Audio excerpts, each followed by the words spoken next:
geedkan oo qajaarka ama cucumberka horta waa geed sensitive iska ah marka hore oo wuxuu u baahan yahay taxaddar aad u fara badan u baahan yahay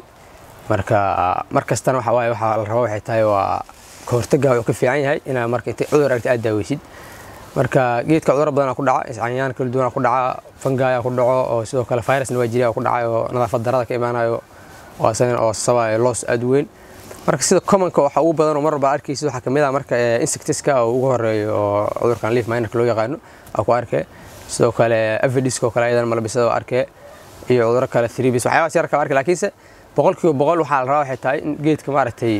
oo preventionka loo sameeyo soo prevention isbedel kuyur alla wuxuu ka